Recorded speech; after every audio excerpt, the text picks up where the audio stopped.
My wife wanted an open marriage, cheated with a CEO, then begged me back when he ghosted her. But I was already dating her best friend.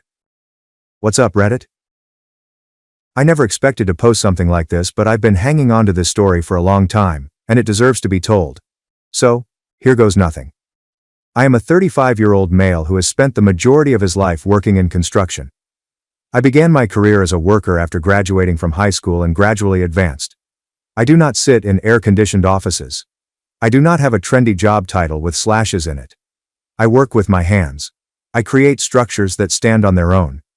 You'd be astonished at how many people hold that in high regard. Until they start seeking something brighter. Anyway, I was married for 3 years. Jennifer is 30 years old and female. She works in public relations, marketing or whatever, and she spends more time in meetings discussing vibes than doing anything meaningful. I used to joke that I get paid to sweat while she gets paid to write emails with emojis. For a while everything was fine. We had a little rhythm going. Shared dinners, weekend errands, the usual couple routine. Nothing extraordinary, but consistent. We were not fighting, and we were not estranged. That's why her words when she returned from her girls' trip were unusual. So she takes a weekend trip to Dallas with her friends. Nothing dramatic, just shopping, spa treatments, and pricey drinks. The usual. Her best friend Evelyn, a 31-year-old female, was also there. Evelyn is cool, by the way. I was always full of enthusiasm. Down to earth, kind of the cool one in a friend circle consisting of women that behave like they're on a reality show. Jennifer returns from her journey with a new perspective. Like, very different. Not just exhausted or hungover from travel. She's in her head, chilly and distant, fading out in the middle of a conversation. She'd be on her phone all the while, beaming as if the messages were stand-up material. I felt she just wanted a minute to relax, so I didn't press. However, on Tuesday night, she dropped it. Now that I think about it, it began a few months before the trip, when Jennifer began spending more time with her friend Brittany than usual. They never hung out so much. Brittany has always been, well, loud. He emphasizes the importance of keeping your options open, and that partnerships should not be cages. Which is remarkable coming from someone whose longest relationship was with her hairdresser. Jennifer was now doing weekly dinners with her, and she didn't get home until far too late for someone who was meant to be having profound conversations.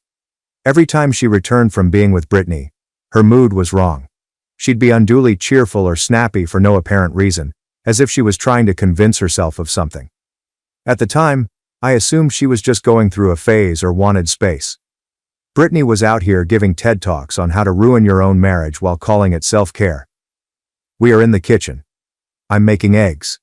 She's just standing there, watching me as if I'm about to damage her favorite mug.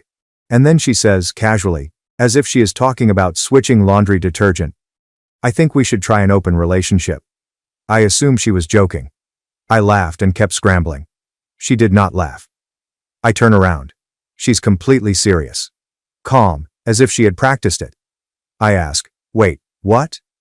She repeats it in the same tone, as if it were no great thing. "I just think it could be good for us. It's not a big deal. A lot of couples do that." Okay, fair enough. Yes. Right. Many couples do this, as if it were the new meal prep or matching pajamas. Like it's a lovely little trend she discovered on Pinterest. Somewhere between DIY smoothie bowls and 100 ways to make your marriage fascinating again. I am just staring at her, trying to figure out which version of my wife I'm speaking to right now. Because the Jennifer I married used to say things like, "If you cheat, I'll leave you without blinking." Now the Jennifer in front of me says, "Hey, what if we just schedule that cheating instead?" So I lean back against the counter and ask, "Where's this coming from?" She gives me one of those, "This is just how I feel right now," shrugs. I've been reading a lot about it. Brittany's in one. She says it's changed her life. Ah, there it is. Brittany. Of course. That same Brittany who believes that every terrible decision is liberating and previously said that monogamy was a systemic tool. The same Brittany whose notion of emotional growth is to join a new dating app every month and label it self-exploration. I do not even respond. I simply return to the pan and flip the eggs. Meanwhile, she is still going. It's about growing as individuals, about learning more about ourselves and still choosing each other. But without all the restrictions, you know? Oh yes. Totally. What better way to enhance a relationship than to allow others to crawl inside it and make themselves comfortable? She keeps chatting, as if she's read too many Instagram captions and believes she's discovered the love code. I stay quiet. Just let her speak. Because I am no longer startled.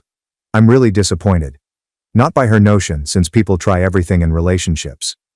I'm disappointed that she didn't contact me sooner. She didn't even ask. She basically decided this was the next step and dropped it on me, expecting me to applaud and say, "Wow, how brave." Instead, I offered her a plate of eggs without saying anything.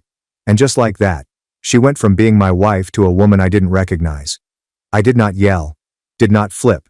I just stood there, trying to grasp the fact that this woman, with whom I had built a life and a home, was now talking about bringing in other people as if it were a fun weekend project.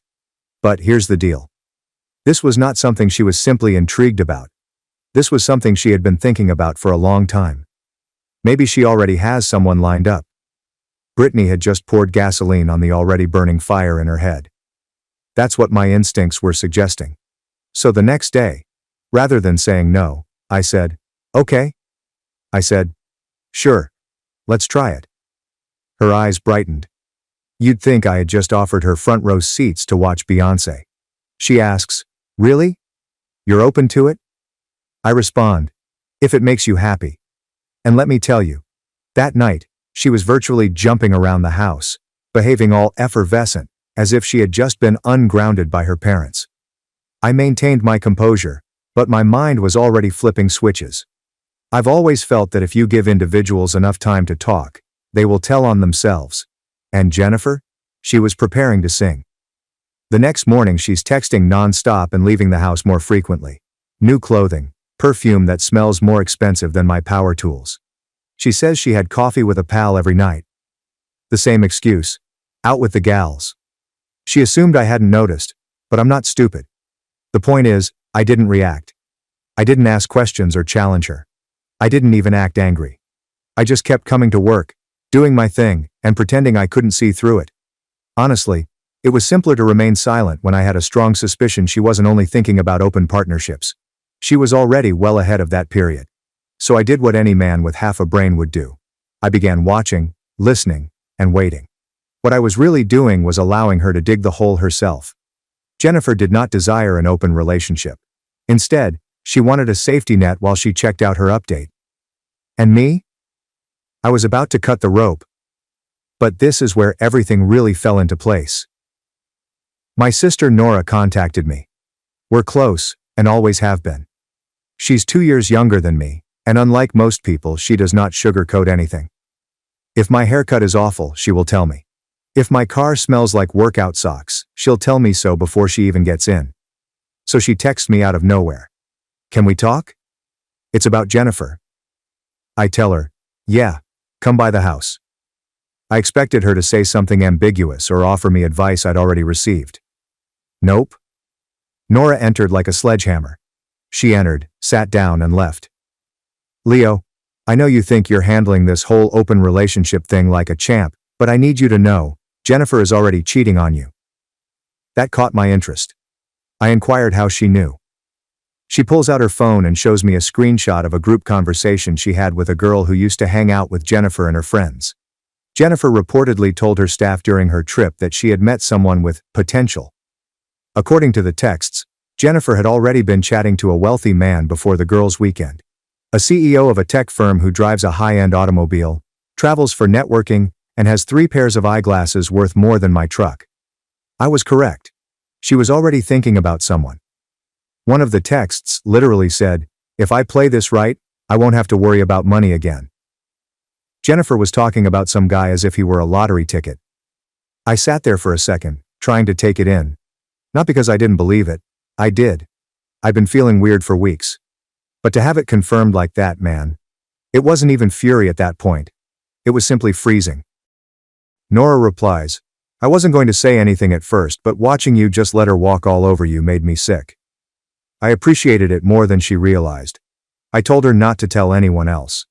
I wasn't prepared to respond yet. Not publicly anyhow. Because when someone demonstrates their abilities, it is wise to allow them to continue. Allow them to get comfortable. Let them believe they are winning. Makes it a lot easier to set up the ending. Now that I understood what I knew, everything made sense. The open relationship pitch was a tactic. Jennifer sought permission to sleep with Mr. Executive but not appearing to be the bad guy. She wants freedom without consequences. And me? I was just meant to play along, maybe see a female or two, let Jennifer have her fun with Rich Boy, and then either gently fade out or wait for her to make a decision. Yeah. This is where things took a turn. I began paying attention to Evelyn. Now let me clear something. Nothing happened to Evelyn during this entire time. Not even a tiny amount. Evelyn isn't the type of woman to fling herself at anyone. She's intelligent and well-dressed, and she was aware that things were chaotic, so she maintained a respectful attitude. But following the open relationship revelation, I began to reflect on all of those instances again. The way she stared at me while I was repairing our porch railing last year. She stayed behind to assist me clean up after Jennifer's birthday meal. She didn't flinch or gossip when things between me and Jennifer became tense. Then she texted me. Just a simple, "Hey, how are you holding up?" I had no idea how to respond. I had just said, "Still breathing." She responds, "You don't deserve to be treated like this. I've seen what's going on. You deserve way better." That one landed differently. It was the first time someone had stated it. Everyone else simply danced around it. But Evelyn called it as it was. After that, I started to think differently. I wasn't just the person attempting to remain cool anymore. I was the man who was plotting something. Not for the purpose of vengeance, but because I refused to let someone steal and destroy all I constructed while they shopped for upgrades. And yes, I did something next. The point is, I didn't have to pull off anything dodgy. All I had to do was start out very casually, bringing Evelyn into the picture more. It started little. She stopped by to retrieve a jacket she had left at our place. I asked if she'd want to stay for coffee. She answered, "Sure." We talked for about 20 minutes about work, life, and how she was tired of the continual turmoil Jennifer was dragging her into. She claims Jennifer craves turmoil, and then becomes enraged when things get dirty. I said, "Yeah, welcome to my world." After that, I didn't have to try too hard. Evelyn has recently begun to appear more frequently, sometimes to drop off items, sometimes to chat while I was outside working on the vehicle. She would hand me tools, hold a flashlight, and inquire about the components. Most women would be completely bored watching a man tinker with rusty bolts. Evelyn truly listened. Meanwhile, Jennifer began to notice.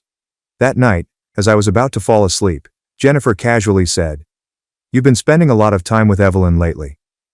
I didn't even pause to tie my boots for work the next morning. I simply glanced at her and asked, "Why? Does that bother you?" She shrugged, trying to appear unconcerned. "No, I'm just saying." I cracked a grin. Good, 'cause I wasn't asking. The next day she began asking questions like a detective who does not have a warrant but really wants one. Was Evelyn here again today?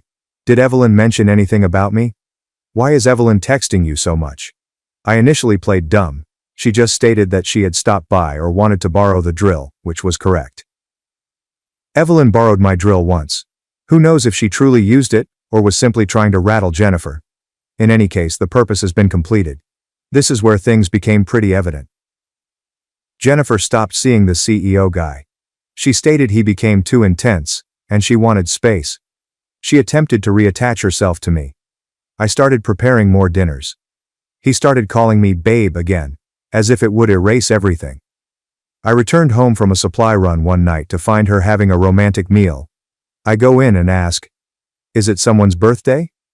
She smiles and replies, "No, I just thought it'd be nice for us to spend some time together." Just like old times, right? Old times. Before she tried to sell off our marriage for a fellow who presumably wears a fragrance named Liquidity. I sat down, ate quietly, and then added, "Evelyn mentioned you make a good mushroom risotto." She froze. Her whole face twitched, as if her circuits had overloaded. "You talked to Evelyn about this?"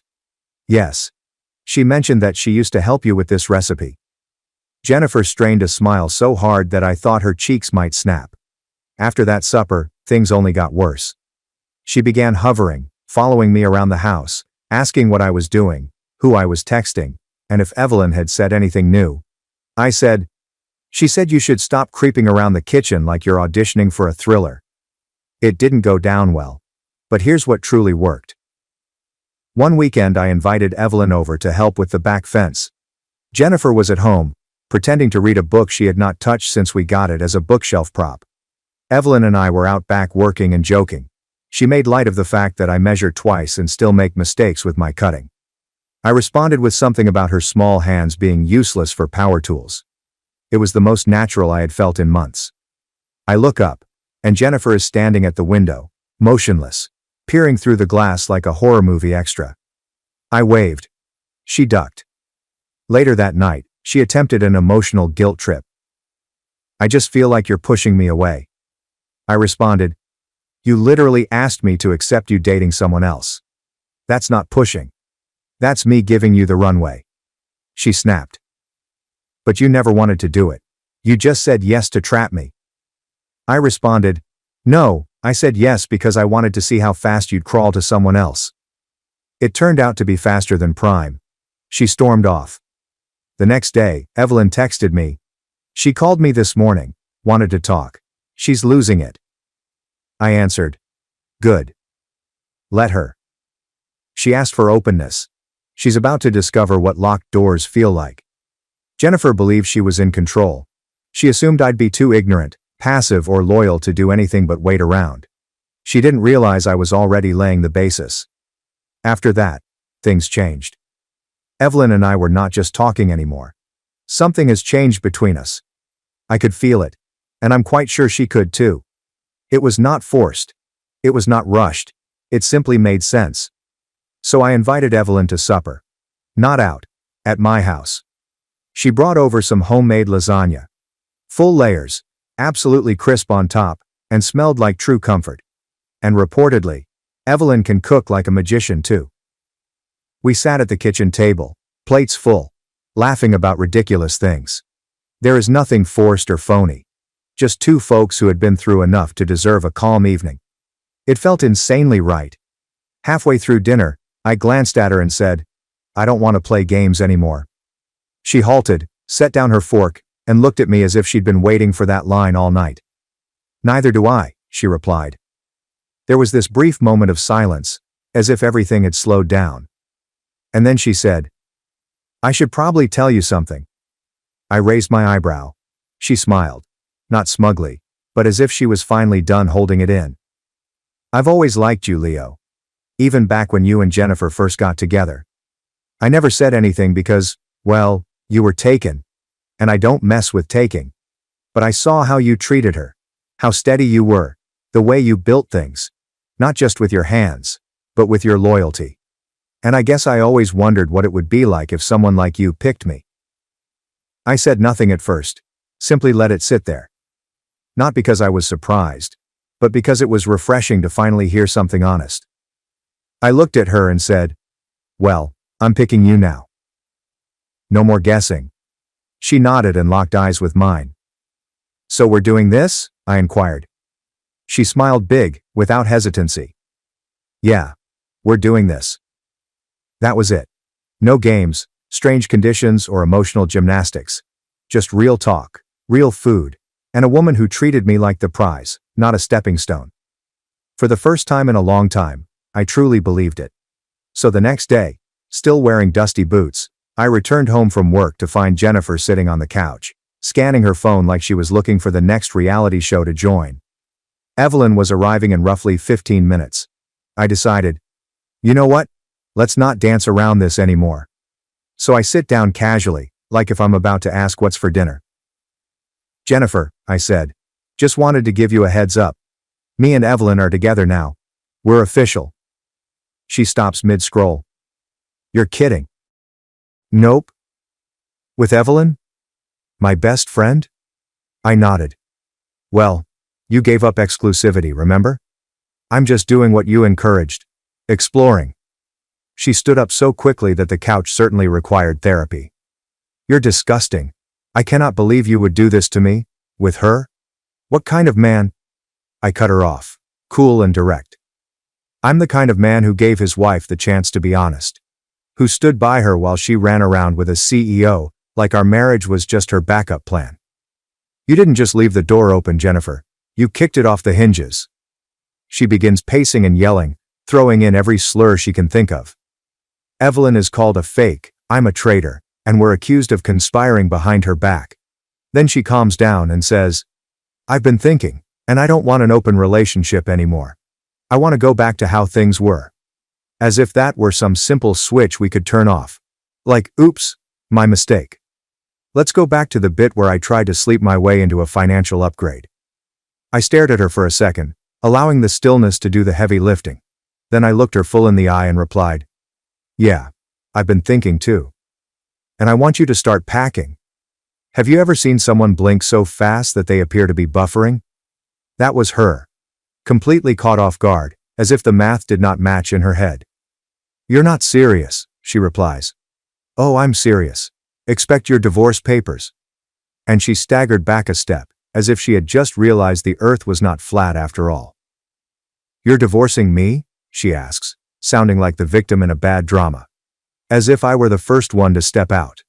So I stated it clearly and sharply. No, Jennifer. I'm divorcing the version of you that forgot what commitment meant. The version that thought love was something you upgrade from when someone flashier comes along. The version that tossed loyalty in the trash the second it stopped being exciting for you. She opens her lips to argue, but I continue. You wanted options. You explored them. And now that the guy with the Tesla doesn't call you anymore, suddenly you remember I exist? Nah. You don't miss me, Jennifer. You miss the guy who stuck around when you didn't deserve it. Still blinking. Still attempting to resurrect the fantasy she was living in. You said you wanted freedom, remember? Well, congratulations. You're free now. Free from this marriage. Free from this house. Free from pretending like you didn't know exactly what you were doing. She said nothing for around 30 seconds. She just stood there, arms crossed, trying to figure out which angle she hadn't attempted yet. Then, in the most wretched voice I've ever heard, she says, Can't we at least talk about this? So I leaned forward, my voice soft yet plain as day. We did talk about it. Back when you asked to make our marriage a community project. And you decided back then that I didn't matter. So now, I'm just agreeing with you. And I walked by her calmly. No yelling. No hurling anything. There's the real conversation, Jennifer. Go ahead and start packing before I get back. And don't bother trying the sympathy angle. You left that behind with your dignity when you picked a CEO over your husband. She stood there, shaking, angry, puzzled and ashamed. All of it rolled into one. And then she stormed out, slamming the door. When I returned, she was gone. Then Evelyn arrived. I told her everything, how Jennifer reacted, and what she said. Evelyn did not flinch. She just nodded and continued. She was never going to handle this well. She's not used to losing. We sat on the back terrace and ate leftovers straight from the dish with forks. Classy? Perhaps not. Satisfying? Oh yes. Jennifer had made her decision. She had to accept it. And me? I finally felt free. The circus officially began the following day. 12 missed calls before 8 a.m. 2 voicemails began with, Can we talk? And ended with, You're a snake. Really productive. Then followed the texting binge. She struck me and said, You're throwing everything away, you're being cruel. You'll regret this. And my particular favorite? Evelyn was never your friend. She used you. I did not respond to any of them. Not because I lacked words. I had plenty. But I felt the best way to make her feel helpless was to let her scream into the emptiness. Meanwhile, I met with my attorney. Let me tell you something, future Reddit husbands. If you do one thing before you marry, get a friggin' prenup. Not because you expect things to go wrong. But because if they do, and your wife decides to consider your marriage as a temporary contract, you'll be sitting in a chair like I was, sipping coffee, while your lawyer scans through the file and says, She doesn't get a dime, not one damn dime. He looked up at me smirking. You kept the original signatures. I nodded. Hard copy and scanned, safety deposit box. He chuckled and leaned back. You, my friend, are my new favorite client. The prenuptial agreement was plain and unambiguous. Unfortunately, There was no infidelity provision, but it protected everything I owned at the time. My money, the property I bought before we married, my truck, my equipment, and the business I fought so hard for. He kept reading aloud in order to twist the knife. All income from premarital business entities shall remain separate and immune to division in the event of divorce. He stared at me again. That includes the shop and those 2 rental properties. I nodded. Everything, even the lawnmowers. He laughed. Man came with receipts and weed whackers. Jennifer was only entitled to what was in her personal checking account and what she departed with. That is it. There is no spousal support. No half of anything, including the dog. She didn't want the dog anyway.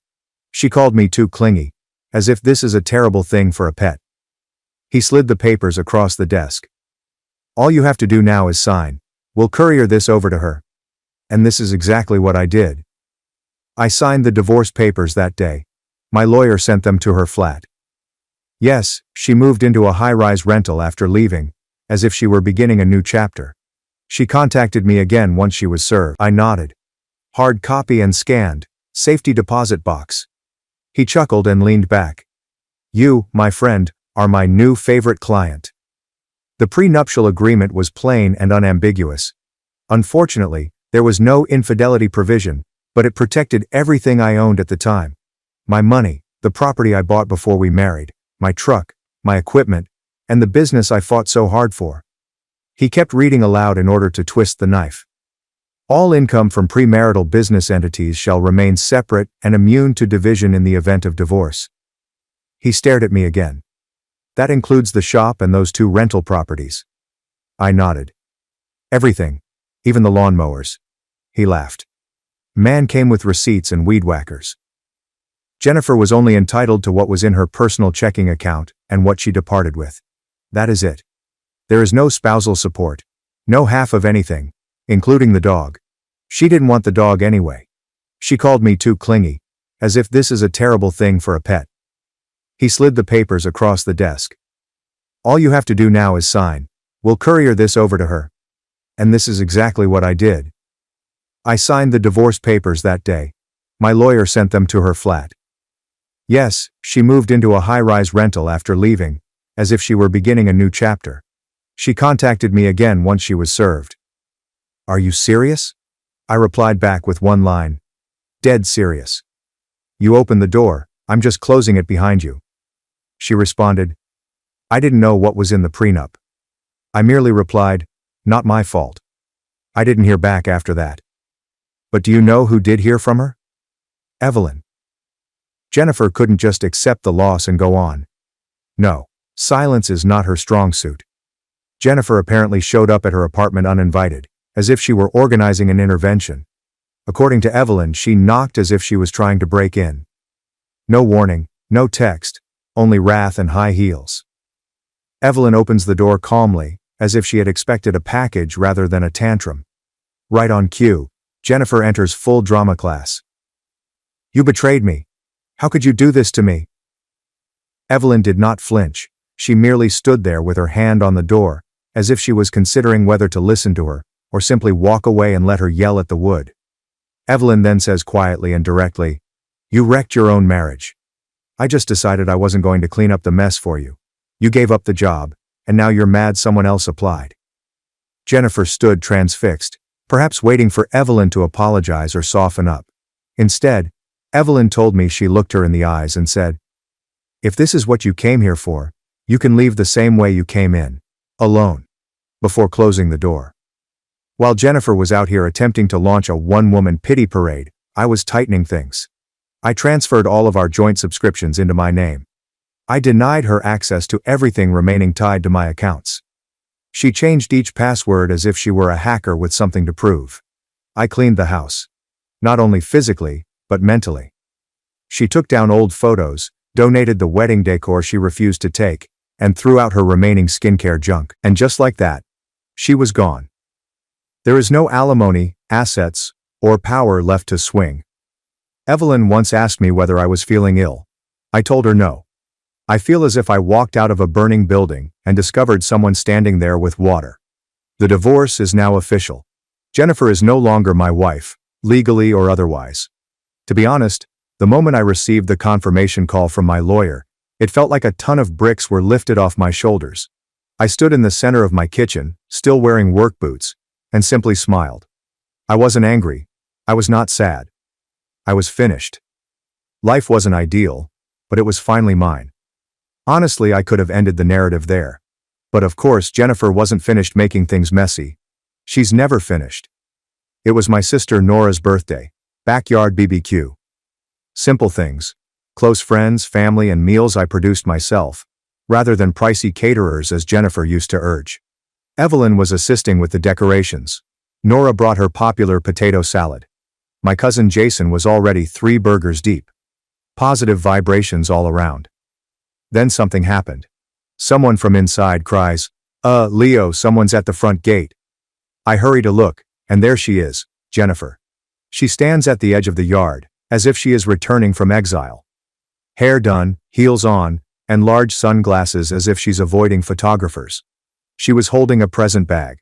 Yes, a friggin' gift bag. Probably full of shame and confusion. Everyone froze. Even the dog became quiet. I walked over calmly and collected. I wasn't angry. I was amused. Jennifer, I answered. You're not invited. She attempted to grin. I just wanted to say hi. Maybe talk? Not the time, not the place, not the guest list. She removed her sunglasses and went into her classic script. I've been thinking a lot, and I just want to give our marriage another chance. I made a mistake. I nodded. Yeah, we all saw that one coming.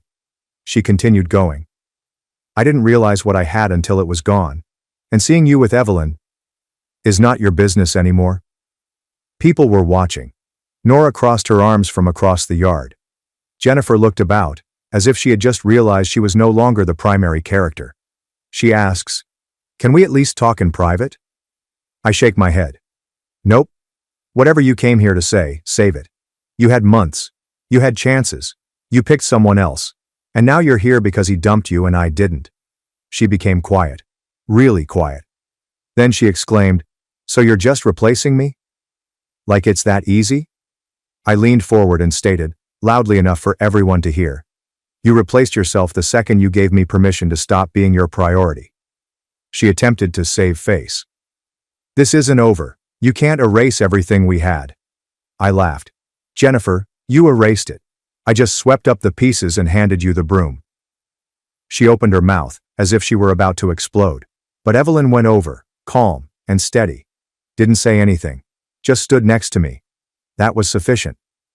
Jennifer stared at her, as if she were waiting for a big moment. Evelyn simply tilted her head and stated, "You were his past. I am his present and future, so you can leave now." Jennifer stood there for a second, as if she was expecting someone, anyone, to defend her. Nobody did. She went without saying anything else. She walked immediately back through the gate from which she had entered. Gift bag is still in hand. A minute later, the music resumed. Nora offered me another hamburger as if nothing had occurred. She passed past and said, "Happy birthday to me." Evelyn and I sat down, and she simply gazed at me, saying, "That felt good." I responded, "Better than winning the lottery." So, that's the story. Jennifer wanted options. She took them. Then she quickly discovered that love does not come with a backup generator. She assumed I was weak enough to wait around. She was wrong. I didn't just get through it. I created something better with someone else. If anyone reading this is thinking, maybe I should give them another chance, don't. Allow them to be someone else's disaster. You've got greater things to look forward to after this. Peace. Real peace. For the record, Evelyn makes far superior lasagna. Thanks for watching and sticking around till the end. If you enjoyed these stories, make sure to subscribe and hit the bell so you don't miss the next drama-filled episode.